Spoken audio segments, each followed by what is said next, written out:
Welcome, week four, Denver Broncos, Chicago Bears. Denver is favored by 3.5.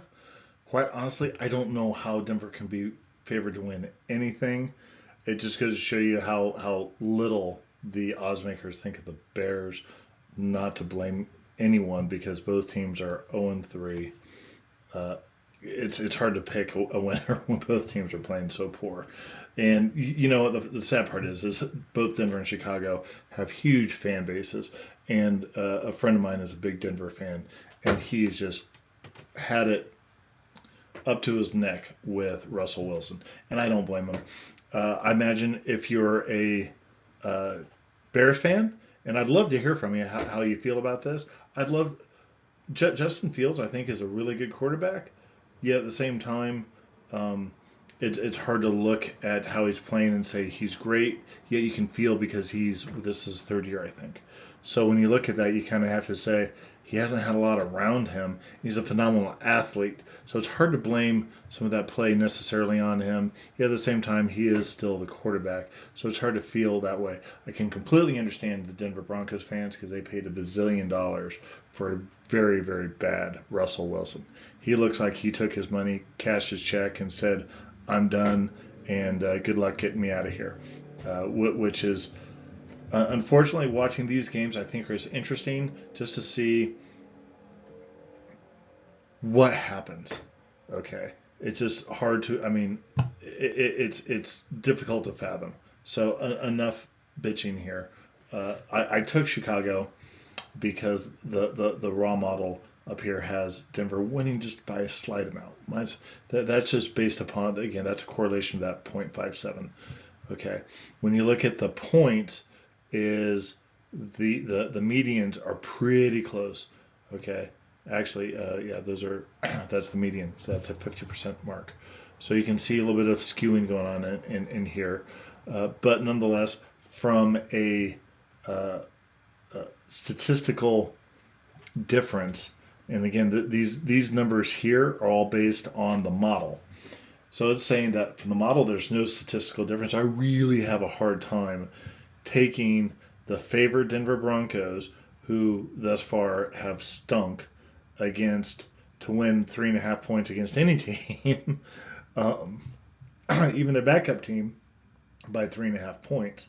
And then when I come over here to the Bayesian, is it saying, yeah, it's pretty much even, which matches up with all the other numbers. Not a whole lot to say there. Both teams have their poor areas. Denver stinks on defense. The Bears, interestingly, showing that they're passing the ball fairly well. It just seems to me as though that Russell Wilson is getting yards when they don't count. Then when you come over here, the Bears rush defense is probably going to match up well against the Denver rush, and then uh, the Bears seem to be fairly good at rushing the ball against a very bad Denver Broncos defense all the way around.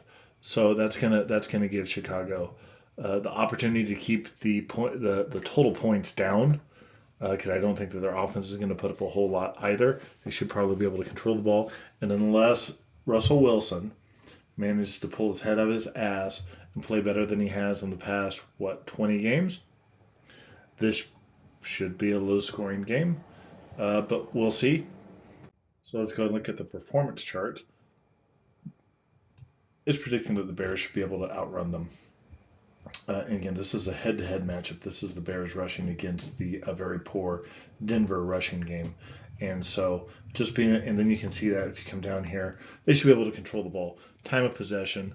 Now the harder part's going to be is uh,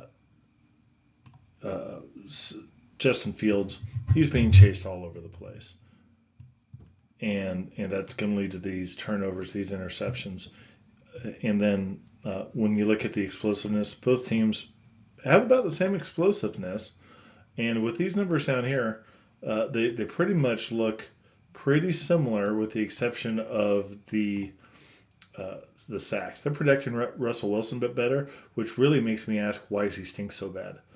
He's capable of much better than what he's been playing at.